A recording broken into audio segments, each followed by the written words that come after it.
कलाम से आज हम पढ़ेंगे पालूस रसूल का ख़त पहला करंथियों 15 बाब उसकी पहली आयत से मसीह की क़यामत।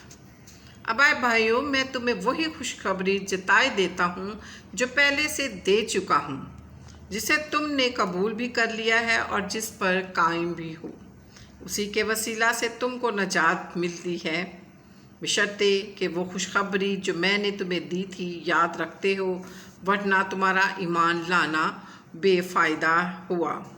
चुनाचा मैंने सबसे पहले तुमको वही बात पहुंचा दी जो मुझे पहुंची थी कि मसीह किताब मुक़द्दस के मुताबिक हमारे गुनाहों के लिए मुआ और दफन हुआ, तीसरे दिन किताब मुक़द्दस के मुताबिक जी उठा और कैफा को और उसके बाद उनको 12 को दिखाई दिया, फिर 500 से ज़्यादा भाइयों को एक साथ दिखाई दिया, जिनमें से अक्सर अब तक मौजूद हैं और बाज़ सो गए।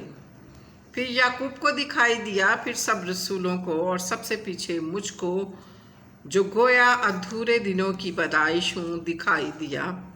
क्योंकि मैं रसूलों में सबसे छोटा हूँ, बल्कि रसूल कहलाने के लायक नहीं, इसलिए कि मैंने खुदा की कलीसिया को सताया था। लेकिन जो कुछ हूँ खुदा के फजल से हूँ, और उसका फजल जो मुझ पर हुआ वो बेफ़ायदा नहीं हुआ, बल्कि मैंने उन सब से ज़्यादा मेहनत की, और ये मेरी तरफ से नहीं हुई बल्कि खुदा के फजल से मुझ पर हुआ। बस खा मैं हूँ खा वो हूँ, हम यही मुरादी करते हैं और इसी पर तुम ईमान भी लाए। हमारी क़यामत, बस जब मसीह की ये मुनादी की जाती है कि वो मुर्दों में से जी उठा, तो तुम में से बास किस तरह कहते हैं कि मुर्दों की क़यामत ही नहीं।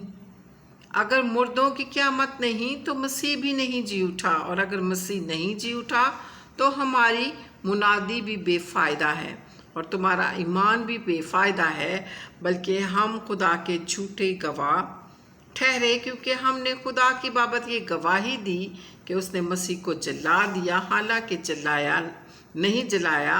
अगर बिलफर्ज मुर्दे नहीं जी उठते, और अगर मुर्दे नहीं जी उठते तो मसीह भी नहीं जी उठता, और अगर मसीह नहीं जी उठा तो तुम्हारा ईमान बेफ़ायदा है, तुम अब तक अपने गुनाहों में गिरफ्तार हो, बल्कि जो मसीह में सो गए हैं वो भी हलाक हुए। अगर हम सिर्फ इसी ज़िंदगी में मसीह में उम्मीद रखते हैं तो सब उम्मीदों से ज़्यादा बदनसीब हैं।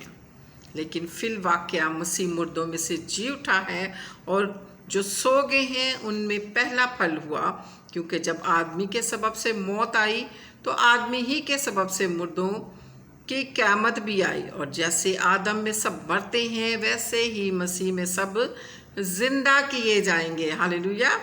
लेकिन हर एक अपनी अपनी बारी से, पहला फल मसीह, फिर मसीह के आने पर उसके लोग, और उसके बाद आखिरत होगी। उस वक्त वो सारी हुकूमत और सारा इख्तियार और कुदरत निस्त करके बादशाही को खुदा यानी बाप के हवाला कर देगा,